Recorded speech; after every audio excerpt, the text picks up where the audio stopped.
नमस्कार साथियों, हमारे चैनल में आप सभी का बहुत बहुत बहुत स्वागत है। उम्मीद करते हैं कि आपकी अभी तक की तैयारी बहुत अच्छी चल रही होगी। आज का हमारा टॉपिक है ग्रामश्री। तो आज हम इसके कुछ महत्वपूर्ण प्रश्नों पर चर्चा करने वाले हैं। तो इससे पहले आपने अभी तक हमारे चैनल को लाइक ना किया हो, सब्सक्राइब ना किया हो, तो इस चैनल को अभी लाइक करें, सब्सक्राइब करें और इसकी लिंक अपने दोस्तों को शेयर करें। तो आते हैं हम आज के पहले प्रश्न पर। खेतों पर पड़ती सूर्य की किरणें किसके समान उज्ज्वल हैं? हीरे के समान, जल के समान, मोती के समान या चांदी के समान? तो इसका सही उत्तर है खेतों पर पड़ती सूर्य की किरणें चांदी के समान उज्ज्वल हैं। वातावरण में तैलाक्त गंध क्यों फैली हुई है? आसपास सरसों के बीजों से तेल निकाले जाने के कारण, किसी के तेल से युक्त बर्तन गिरने के कारण, पीली सरसों के फूलों के कारण या किसी स्त्री द्वारा तेल में भोजन बनाए जाने के कारण? तो इसका उत्तर है पीली सरसों के फूलों के कारण। कविता में गंगा की रेत को का किस रूप में चित्रण किया गया है? हवा में उड़ते आड़े तिरछे आंचल के समान, आड़ी तिरछी डोरियों के समान, रेंगते सांप के समान या नदी की लहरों के समान? तो यहाँ पर रेंगते सांप के समान गंगा की रेत का वर्णन यहाँ पर किया हुआ है। अगले प्रश्न पर आते हैं। खेतों में दूर तलक किसकी तरह कोमल हरियाली फैली हुई है? रुई की तरह, मखमल की तरह, पत्तों की तरह या फिर इनमें से कोई नहीं? उसको उत्तर है मखमल की तरह। वसुधा गेहूं और जौ की बालियों को उगाकर क्या प्रकट कर रही है? रोमांच, दुख, सादगी या फिर खुशी? तो यहाँ पे रोमांच प्रकट कर रही है। कवि को आकाश के कवि को आकाश में छाए तारे कैसे जान पड़ते हैं? बच्चों की परिकल्पना के समान जान पड़ते हैं, प्यारे और सुंदर बच्चों के समान जान पड़ते हैं, सपनों में खोए जान पड़ते हैं या चमकते हीरों के समान जान पड़ते हैं? तो यहाँ पर सपनों में खोए जान पड़ते हैं। सरसों के फूलों से किसकी महक आ रही है? इत्र की, तेल की, गुलाब जल की या मिट्टी की? तो सरसों के फूल से तेल की महक आ रही है।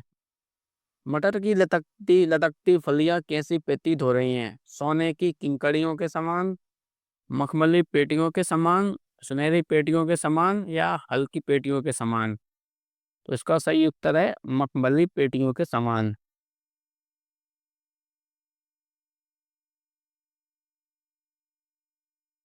तीसी के फूलों की तुलना किससे की गई है? स्वर्ण आभूषण से, सौंदर्य से, नीलम की कलियों से, सोने के समान? तो यहाँ पर नीलम की कलियों से तुलना की गई है। पतझड़ आने से आम की पेड़ की डालियां किनसे लद गई हैं? मंजरियों से, फूलों से, फलों से या फिर पक्षियों से? तो मंजरियां। जो आम की जो फूल होता है उसे मंजरी कहा जाता है। कवि को आकाश में छाए तारे कैसे जान पड़ते हैं? बच्चों की परिकल्पना के समान जान पड़ते हैं, प्यारे और सुंदर बच्चों के समान जान पड़ते हैं, सपनों में खोए जान पड़ते हैं या चमकते हीरो के समान जान पड़ते हैं? तो आकाश में छाए तारे कवि को सपनों में खोए जान पड़ते हैं। कविता में किसने सबका मन हर लिया है? गांव की सुंदर शोभा ने, प्रकृति की छटा ने, कोयल की बोली ने, फूलों की खुशबू ने? तो गांव की सुंदर शोभा ने सबका मन हर लिया है। ग्राम से कविता में कवि किसका वर्णन कर रहे हैं? बालिका की हठखेलियों का, प्रकृति के सौंदर्य का, जीवन के विविध रंगों का या फिर ग्रामीण जीवन का? तो प्रकृति की सौंदर्य का वर्णन इस कविता में किया गया है। अमरूद का रंग कैसा हो गया है? हरा, सुनहरा, काला या पीला? तो यहाँ पे पीला हो गया है।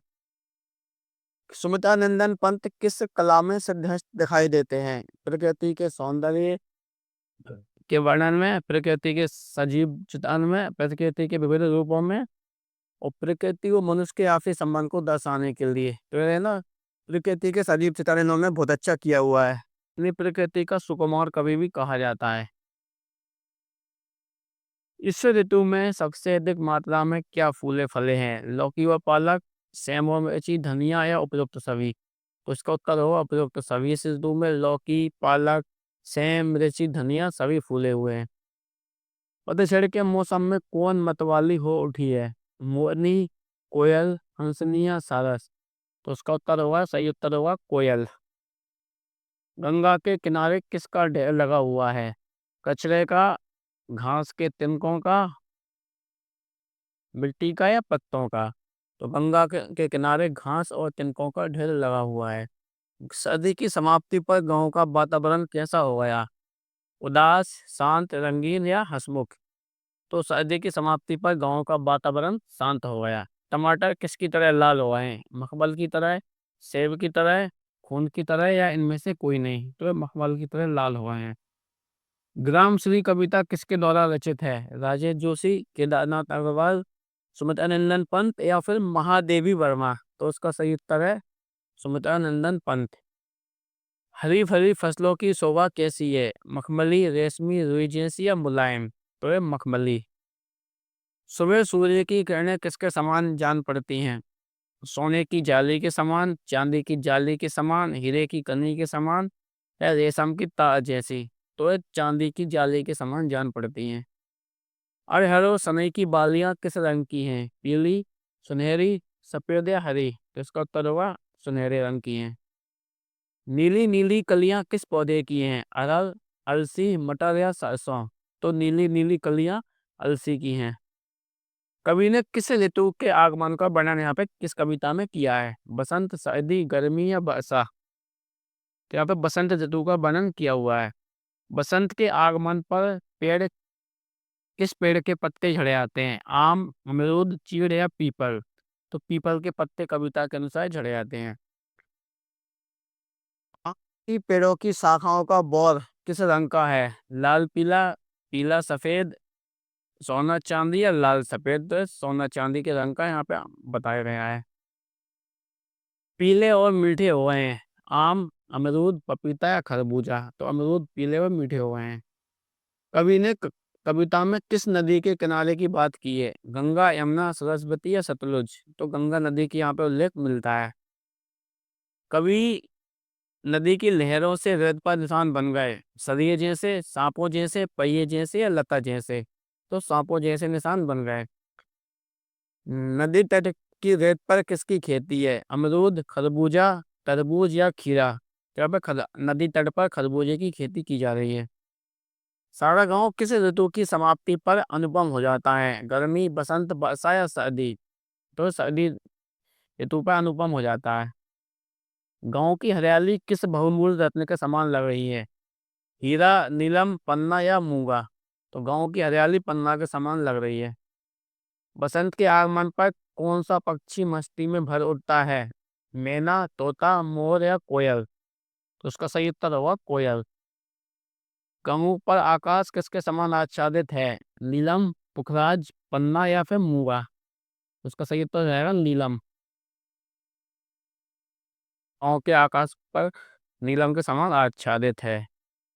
इसका कुछ अन्य महत्वपूर्ण प्रश्नों की यहाँ पे चर्चा कर लेते हैं। यहाँ पे सभी महत्वपूर्ण प्रश्नों का संकलन किया गया है और मुझे पूरी उम्मीद है कि परीक्षा में आपकी जो वर्ग 2 की परीक्षा में का जो पेपर आने वाला है, तो यदि इस टॉपिक से कोई प्रश्न पूछा जाता है तो हमारी क्लास के बाहर का नहीं पूछा जाएगा।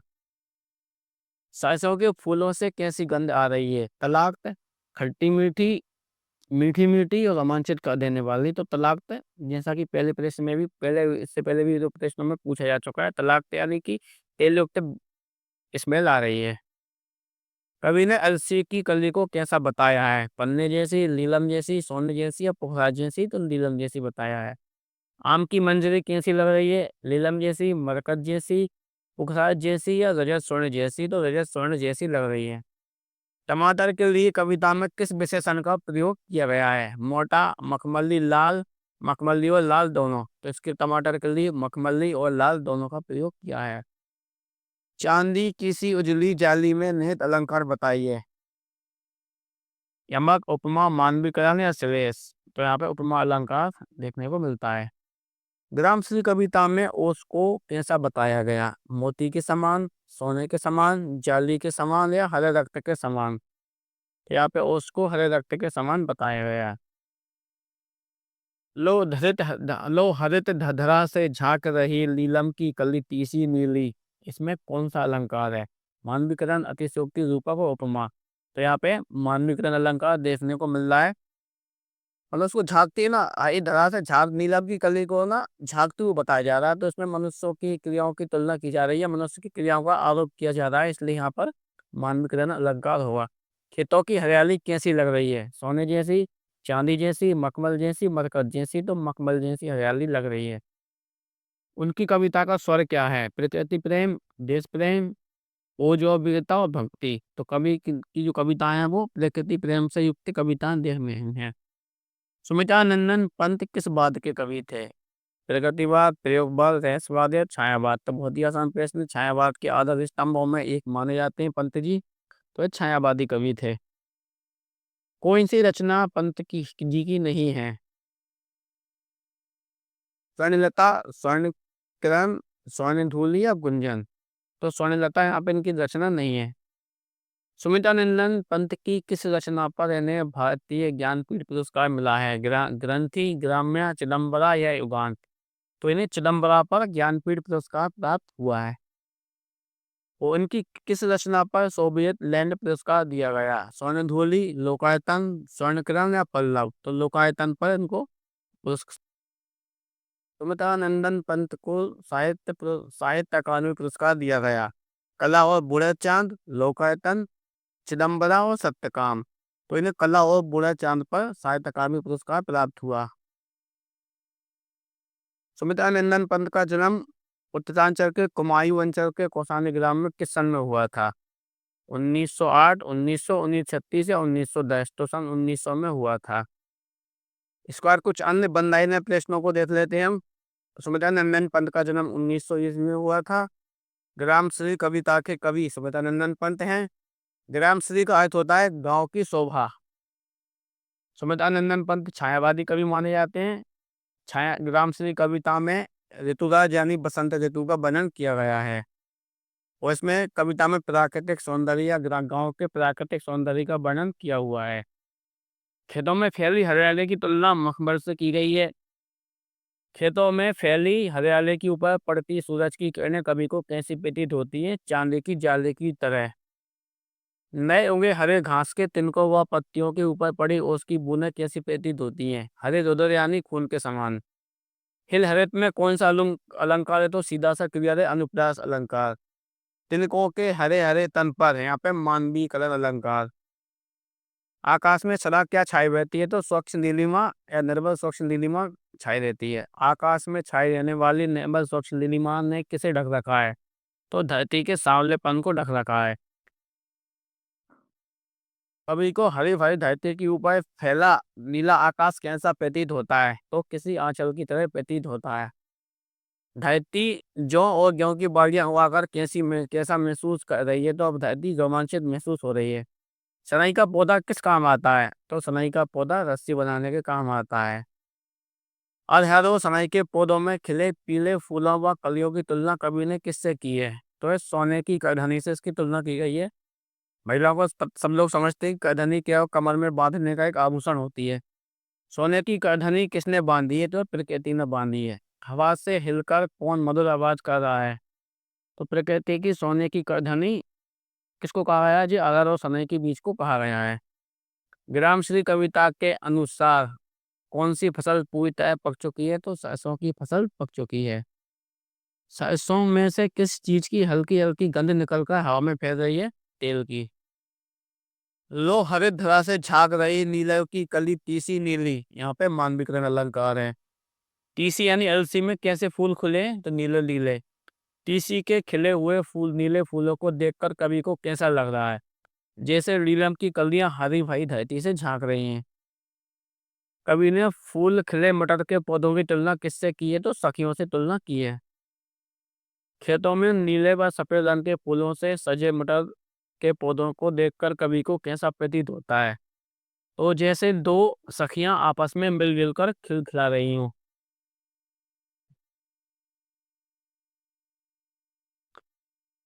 रंग रंग में फूल में रिलमिल हंस रही सखियां मटर खड़ी में कौन सा अलंकार है? तो यहाँ पे मानविकरण अलंकार है। कवि ने मटर के बेल पर लगी फलियों की तुलना किससे की है? तो मखमल की पेटियों या डिब्बों से इसकी तुलना की गई है। मटर की फली रूपी मखमली पेटी पर प्रकृति ने क्या छुपा रखा है? तो बीजों की लड़ियों को छुपा रखा है।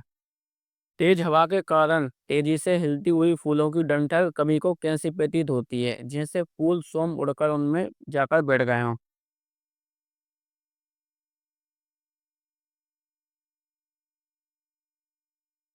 से पेड़ की डाली सफेद व पीले रंग की बोरों या मंजरियों से लद गई है। तो आम और लीची की। ग्राम श्री एक कविता के अनुसार किन पेड़ों से फूल व पत्ते देने लगे हैं? तो पलाश और पीपल से। पलाश जिसको हम ढाबी कहते हैं। कौन मस्त होकर गा रही है? कोयल मस्त होकर गा रही है। ग्राम श्री कविता के अनुसार कौन महककर अपनी भीनी भीनी खुशबू हवा हवा में बिखेर रहा है? तो इसका उत्तर होगा कटहल। जामुन अभी भी कैसा है? जामुन अधखला है। पेड़ की झड़ियों में बेर कहाँ फूलने लगे हैं? जंगल में। पेड़ की झाड़ियों में होगा ना, पेड़ बेर की झाड़ियों में बेर कहाँ फूलने लगे हैं? जंगल में। जंगल में झरबेरी झूली, इस पंक्ति में अनुप्रास अलंकार है, झरबेरी झूली में। ग्राम श्री कविता में अमरूद की क्या विशेषता बताई गई है? तो वो अमरूद पककर लाल और मीठे हो गए हैं। पके मीठे अमरूदों में क्या पड़ चुकी है? तो लाल लाल चिट्टियां धब्बे होते ना, लाल लाल चिट्टे या चिट्टियां जिसको धब्बे भी कहा जाता है। तो बेर पककर कैसे हुए हैं? सुनहरे और मीठे। आंवले के पेड़ में लगे छोटे छोटे आंवले के दानों की तुलना कवि ने किससे की है? तो किसी आभूषण में जड़े नवों से। पालक लहलहा रहा है तो कौन पूरे वातावरण में अपनी खुशबू बिखेर रही है? तो धनिया पूरे वातावरण में अपनी खुशबू बिखेरती है। टमाटर पककर कैसे हो चुके हैं? मखमल जैसे लाल। मिर्च के पौधों पर लगी हरी हरी मिर्च कैसी लग रही है? हरे हरे थैलों की तरह। ग्राम श्री कविता में किस नदी का वर्णन किया गया है? उसमें गंगा नदी का वर्णन किया गया है। गंगा के किनारे पड़े रेत में पड़े निशान, मतलब बालू के निशान कैसे प्रतीत होते हैं? तो सांप की आकृतियों की तरह। ग्राम श्री कविता में गंगा के तट पर किसकी खेती होती है? तरबूजों की खेती होती है। झोपड़ियां किस घास से बनी है? सरपत की घास से बनी है। कौन अपने पंजे से अपनी कलगी सवार रहा है? तो बगला। कौन धीरे धीरे गंगा नदी से कम गहरे पानी में उतर रहा है? सुरखाब पक्षी। कवि को मगरोटी पक्षी है जो होते कि गीली रेत में कैसा दिखाई दे रहा है? तो सुस्ताया हुआ सा। कवि ने प्रकृति की अकूत संपदा कैसे कहा है? तो फसल, रंग बिरंगे फूल, हरे भरे पेड़ पौधों को अकूत संपदा कहा है।